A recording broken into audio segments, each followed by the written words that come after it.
ప్రభునామానికి ఘనత కలుగునుగాక. కీర్తనలు 121 3వ చరణం చదువుకుంటున్నాము. ఆయన నా పాదములు తొట్టిల్లనీయుడు, నన్ను కాపాడువాడు కొనుకుడు. ప్రియమైనటువంటి దేవునిలారా, ఈ 121వ కీర్తన యాత్రా కీర్తన అంటారు. ఇది దాదాపు అందరికీ వచ్చిన కీర్తనే. ఎందుకంటే మనం దీన్ని బైహార్ట్ చేసుకొని ఎప్పుడూ దాన్ని స్మరించకుండా మన ప్రయాణాల్లో, మన ఈ లోకపు యాత్రలో దేవుడు మనకు తోడు ఉంటాడని గుర్తుంచుకొని దేవుడిని కనపరుస్తూ ఉంటాము.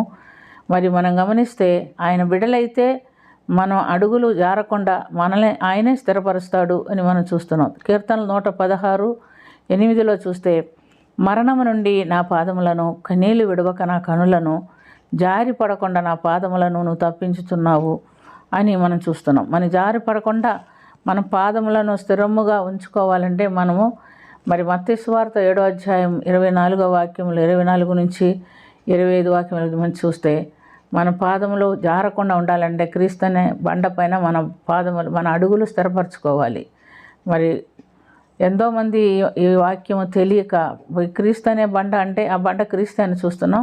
అనగా వాక్యానుసారమైన పునాది ఆత్మీయ జీవితంలో ఎవరైతే కలిగి ఉంటారో వారి జీవితంలో ఎంత శ్రమ వచ్చినా, ఎన్ని కష్టాలు వచ్చినా, ఎన్ని బాధలు వచ్చినా వాళ్ళు తొట్టిల్లరు. ఎందుకంటే క్రీస్తు అనే బండపైన వారి పునాది ఉంది కాబట్టి వారు తొట్టిల్లకుండా వాడిని కాపాడటానికి దేవుడు సహాయము చేస్తాడు. మరి కీర్తనలు 40లో కూడా మనం చూస్తున్నాం. దావీదు భక్తుడు అంటున్నాడు, మరి నా నాశనకరమైన కుండ నుండి, జిగటగల దొంగ ఊబి నుండి ఆయన నా ఎన్నో పైకెత్తెను, నా పాదములు బండపైన నిలిపిన అడుగులు స్థిరపరచును అని దావీదు భక్తుడు చెప్తున్నట్టుగా మనం చూస్తున్నాం. కాబట్టి నాశనకరమైన గుండ, జిగటగల దొంగ ఊబి అంటే విడిచిపెట్టలేనటువంటి బలహీనతలు, కొన్ని పాపాలు మానవుల్లో ఉండదు. మనం తెలియకుండానే వాటిలో పడిపోతాము.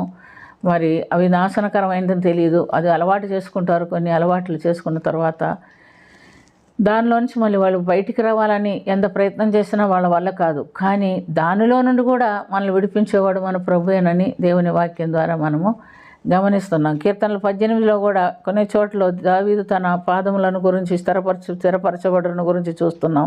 నాకు బలం ధరింపచేయువాడు ఆయనే, నన్ను యథార్థ మార్గంలో నడిపించేవాడు ఆయనే. అంటే మన పాదములు తొట్టిల్లకుండా ఉండాలంటే బండపైన మనం పునాది వేసుకోవాలి, యథార్థ మార్గంలో నడిపించేవాడుగా ఉండాలి. ఆయన నా కాళ్ళను జింక కాళ్ళ వలె చేయుచున్నాడు అని, ఎత్తైన స్థలమున మీదకి నన్ను ఎక్కించువాడు, నా పాదములకు విశాలత కలుగు చేసి విశాలపరిచి నా చీల మండలములకు బలము కలుగు చేయవాడు ఆయనే అని ఆయన చెప్తున్నట్టుగా మనం చూస్తున్నాం. దావీదు చెప్తున్నాడు, నా శత్రువుని నేను తరిమి పట్టుకుంటాను అంటున్నాడు. ఎటు తరిమి పట్టుకోవాలంటే పరిగెత్తాలి కదా. మరి పరిగెత్తడానికి పాదాలకి బలం ఇచ్చేవాడు నా దేవుడే అని ఖచ్చితంగా ఆయన చెప్పగలుగుతున్నాడు. ప్రియమైనటువంటి దేవునిలారా, మరి మనకు దేవుడు పాదాలు ఇచ్చి ఉన్నాడు. మనం కూడా నడుస్తున్నాం, పరిగెత్తుతున్నాం, మన పనులు చేసుకుంటున్నాం. కానీ వాక్యమనే పునాది మీద మనం అడుగులు స్థిరపరచుకొని ఉన్నామా?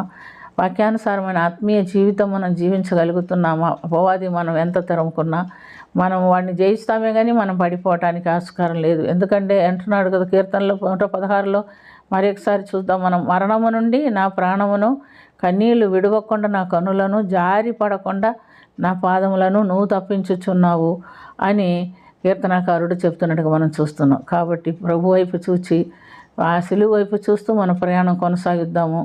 ఆయన పొందిన శ్రమలు, ఆయన పొందినటువంటి గాయములు మనల్ని బలపరిచేవిగా ఉన్నవే కానీ మనల్ని గాయపరిచేవిగా లేవు. ఎందుకంటే మన నిమిత్తం ఆయనే గాయపరచబడ్డాడు. ఆ గాయాలు మనకు తప్పించాడు, మనల్ని బలపరిచాడు. కాబట్టి యేసు వైపు చూస్తూ ముందుకు సాగుతాము. ఆయన వాక్యానుసారమైన జీవితం జీవిస్తాము. ప్రభు కోసం ఈ లోకంలో కనపడదాము. దేవుడు మనకు తోడుగా ఉంటాడు. ప్రార్థన చేసుకుందాం. ప్రేమ కలిగిన తండ్రి, కృప కలిగిన ప్రభ, నా పాదములకు బలం ధరింపచేవాడు నువ్వే నాయన.